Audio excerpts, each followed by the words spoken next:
We have got another great show coming up for you on American Black Journal. Our Black Church in Detroit series is going to examine the prophetic voice of the church.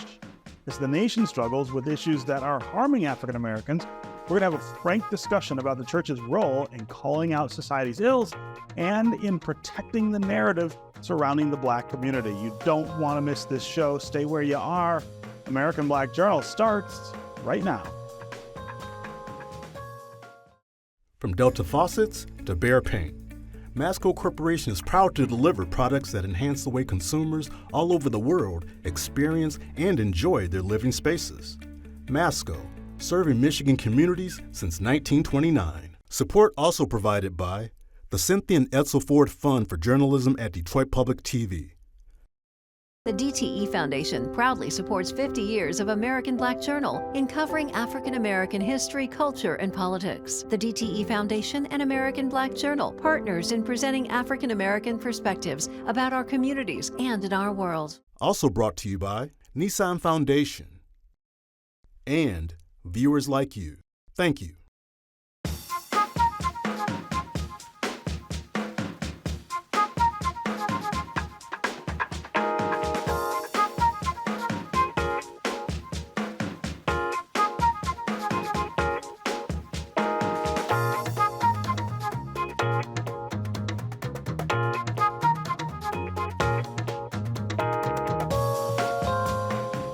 Welcome to American Black Journal. I'm your host, Stephen Henderson.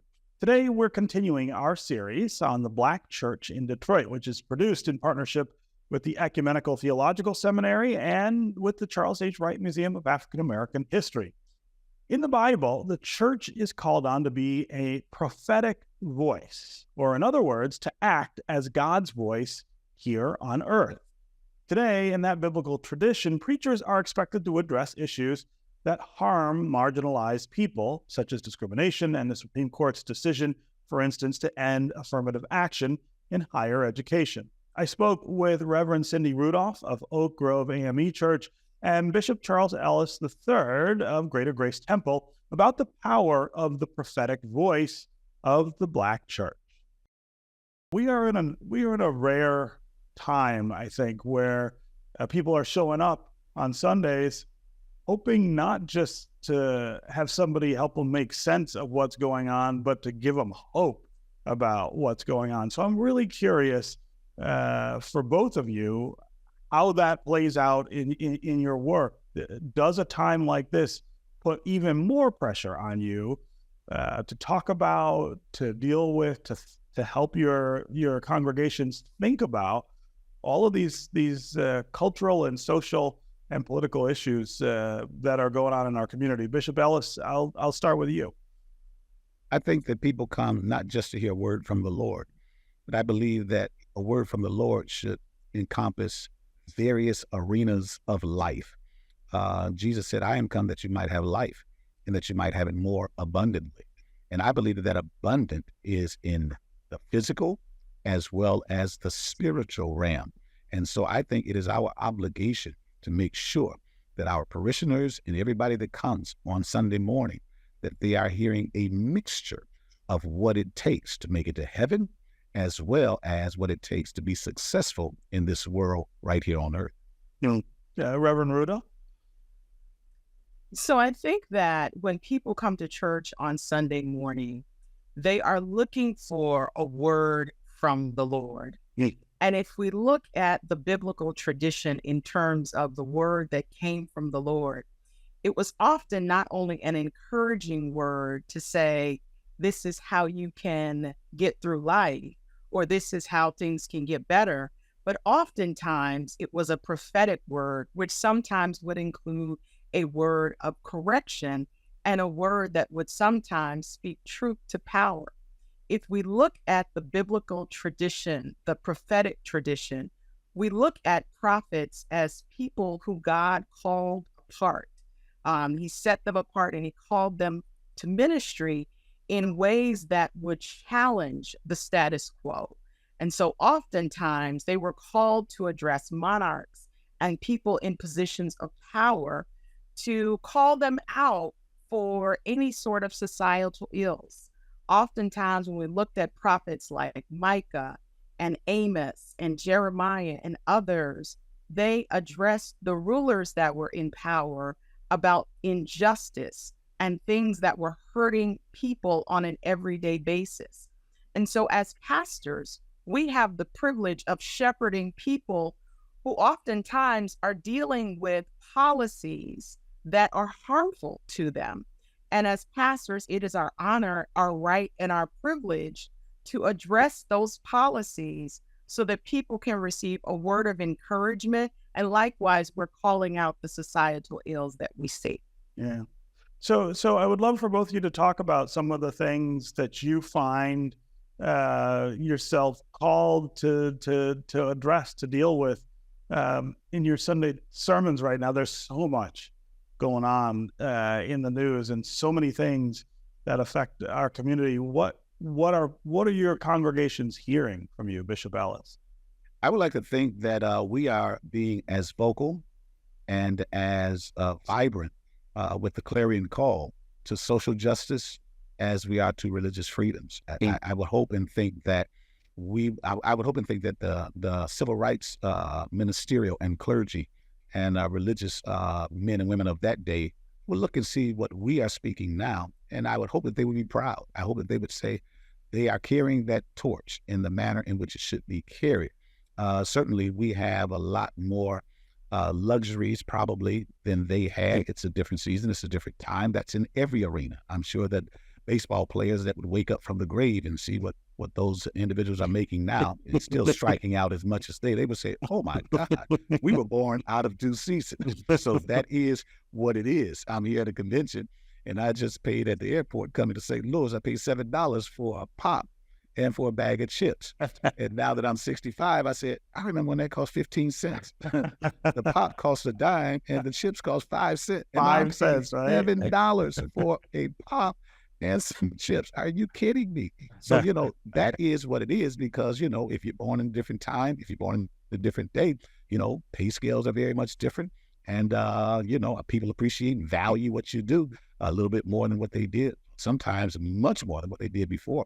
But I would hope, Stephen, that those mothers and fathers of the civil rights movement in the religious community and in the faith-based community, I would hope that they would look and be proud of this generation, our generation, to carry that torch and to still give people a relevant word spiritually, that they can fight against the spiritual wickedness in high places and the rulers of the darkness of this world, as well as helping people to know the functionalities of this world is something that you must participate in to be a part of the American dream.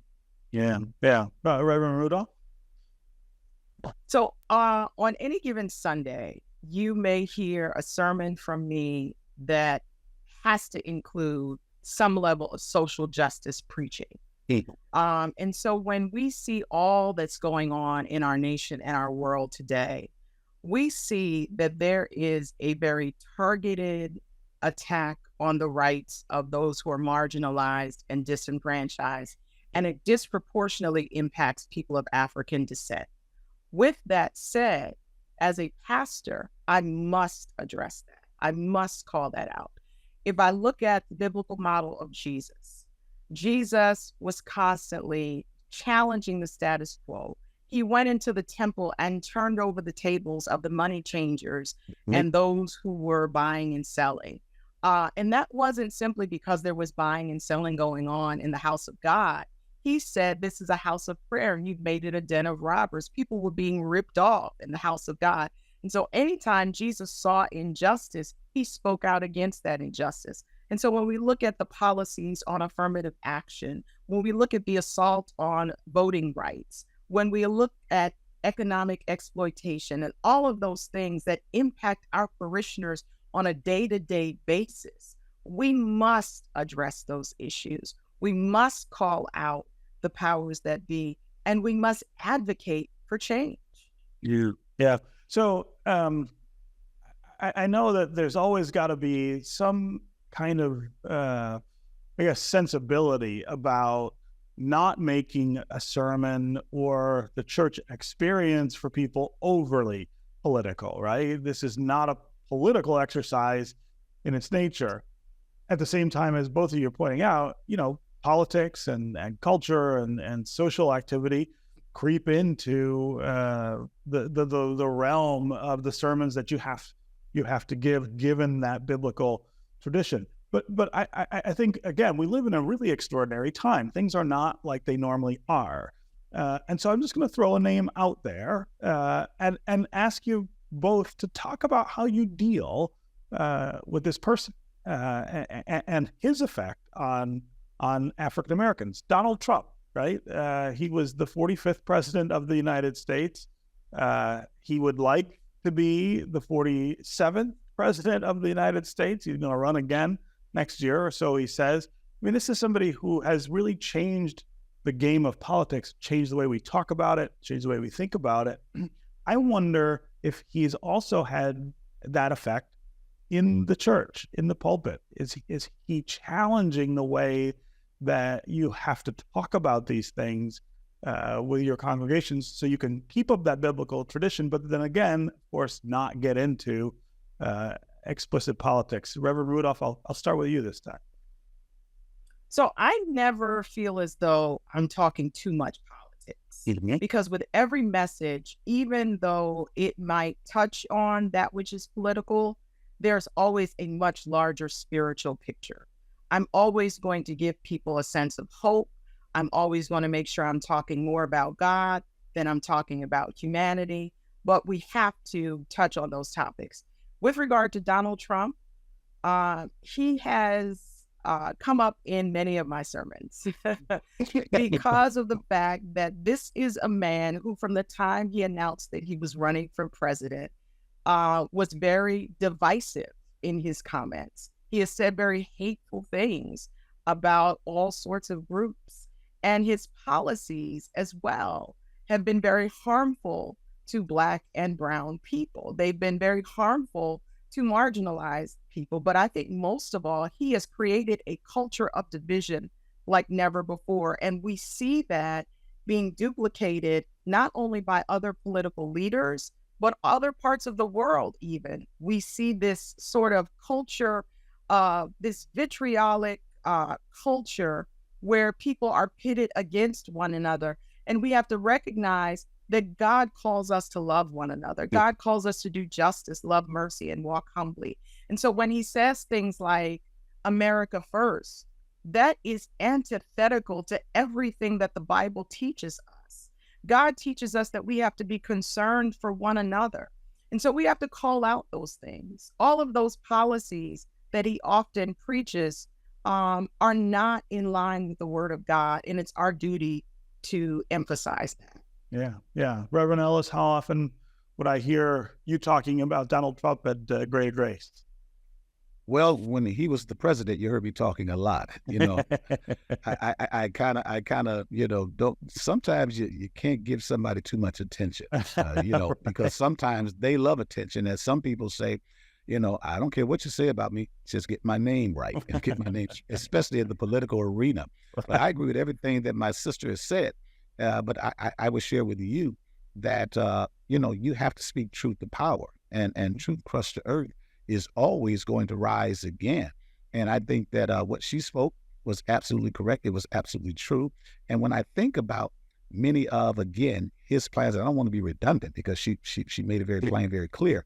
And I thought she covered it well, the answered the question well, or her response was absolutely on point. But I would say that I thought he was a very dangerous person because he was able to unleash individuals to be comfortable with insensitivity, with disdain for people just because they didn't look like them. I mean, it was Adolf Hitler season as far as I was concerned. In other words, just because, call you out your name and listen, he did it to everybody that was standing on stage with him. I think 16 other people, in those primaries, and you kind of saw what you had coming.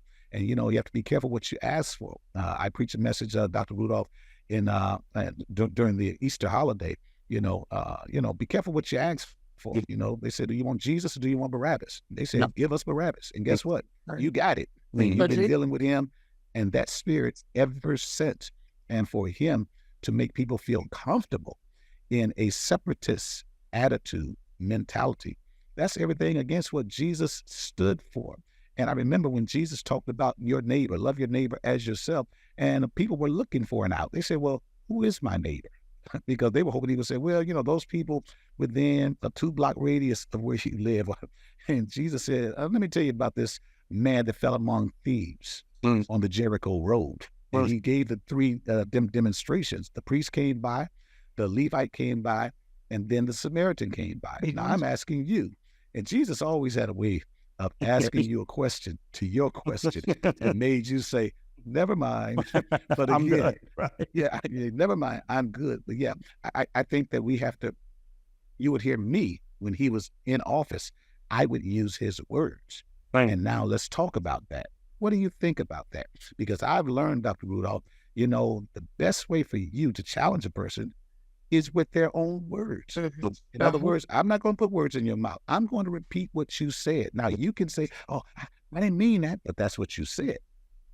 So I hear what you say, and I'm not interpreting it. I'm just telling you, that's what you said. Now, maybe you need to clarify that. Well, I didn't mean that, but what did you mean?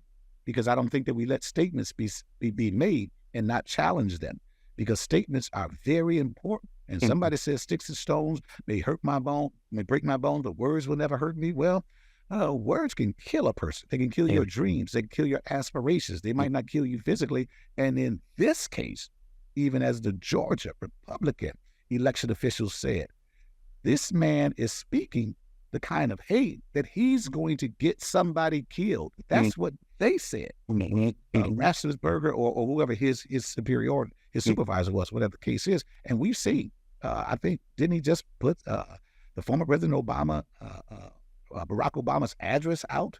And somebody showed up on his block. So we have to call those things out, because words can be very damaging, especially the higher up you are. Yeah. I want to throw another term out and talk about the way in which it has become kind of a hot button in political and social circles, but that it has a very different meaning inside the church. The term woke. We have a potential presidential candidate next year, Ron DeSantis, who's the governor of Florida, who's pretty much made his campaign about not being woke, and he's talking about Florida being, engaged in battle with the idea of wokeness. I see on social media all the time people use that word as an insult, talk about progressive politics and Black politics. Inside the church, though, that means something really different, and it's important. And we see that sometimes where the things that we have in our religious sensibilities end up being kind of taken and worn outside the church. Reverend Rudolph, I'll start with you again to talk about that. That's a really good question, Stephen. Thank you for that. The term woke started in the Black community. And as you mentioned, it has been warped and corrupted. And I think that when politicians like DeSantis use it, it's a dog whistle and a racist term. I think he's beginning to paint it with a broader brush that would include other marginalized groups. However, I think that when they say it, they're very intentional about their attack on us as well as other groups. I have issue with that, because being woke is about a sense of awareness. Why would you not want to have a sense of awareness about what's going on? They have corrupted it, and to try to make it sound like it's about, ideologies that threaten other groups. That is nonsense. That is zero-sum thinking that says that, my advancement is your decrease, which is nonsense. My advancement does not have to mean your decrease. And that's part of how they're able to pit one American against another American and one group against another group by this sort of hateful, divisive rhetoric that they are spewing each and every day. And it's a shame, and it's very intentional when they borrow words from our community. And so I call that out as well. Yeah. Bishop Ellis, this idea that the things that we share in our community can be used against us really does call, I think, the Black church to a position of defense, of trying to protect African Americans from that kind of behavior, but also in changing, I guess, the narrative around what it means to be African American in America and the struggles that are associated with it. Woke and the theft of woke is kind of an example of that as well. Stephen, listen, it has always happened.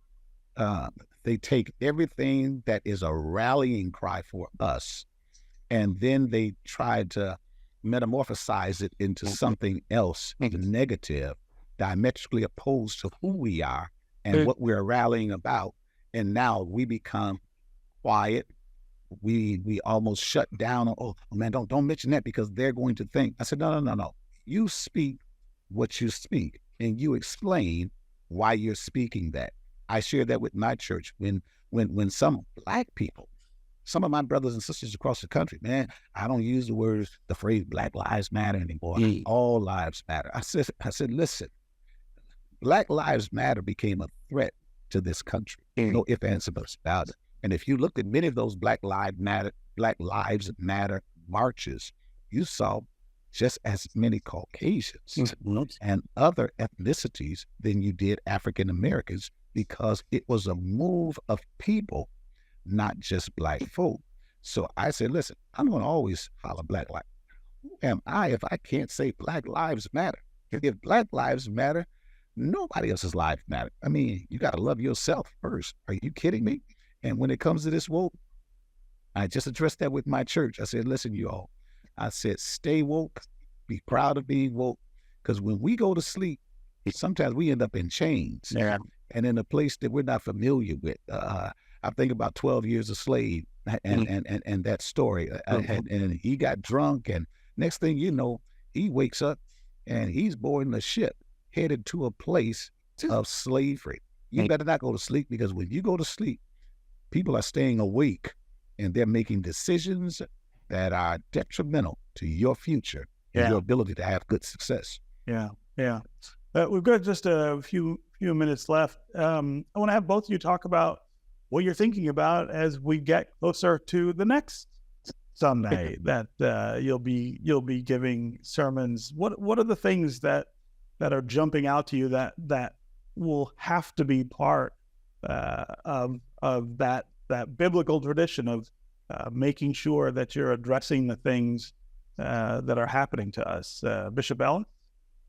Yeah, I think that I'm going to be focusing on this Black on Black crime. I'm going to be focusing on these young men that have no hope. And as a lot of people know, I'm moving into the aging out of foster care space in a major way.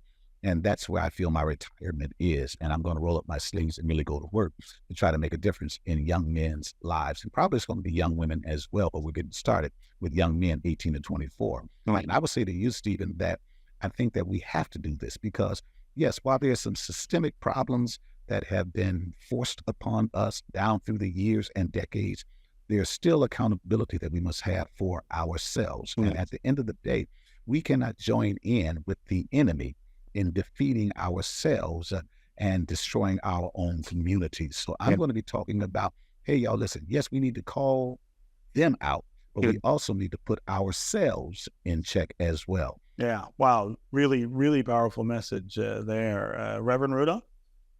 So we're in a season at my church called the season of forward focus. And we have been looking at how we move forward without being held back by the past. I started the series with talking about Sankofa, how we move forward by looking at and learning from the past, and how we bring forward those things that are helpful to us and leave those things that are harmful. And with that said, the only way that we can really move forward is to make sure that we are doing that which is necessary to uplift our community, to outreach to those who are in need, to be concerned about the least of these. We must vote in every election and every level. Otherwise, it's all for naught. If you sit around and complain and you're not voting, you forfeit your right to complain because you're not doing what is necessary to advocate and advance change. And so those are some of the things that we're constantly talking about, as well as I mentioned earlier, the attack on voting rights, the affirmative action moves, because it's not just in the colleges and universities that they're looking to shift affirmative action. It's also all across the board. Everywhere. And so we need to be aware with regard to those things as well. Yeah, right. We need to stay woke. That's right. Absolutely. Right. All right. Bishop Ellis and Reverend Rudolph, always really great to have these conversations with you. Thanks so much for joining us on American Black Church. It's always good being with you, and thank you for considering to have me. Yeah. Thank you for having us both. That is going to do it for us this week. You can find out more about our guests at AmericanBlackJournal.org. Plus, you can connect with us anytime on Facebook and on Twitter. Take care, and we'll see you next time.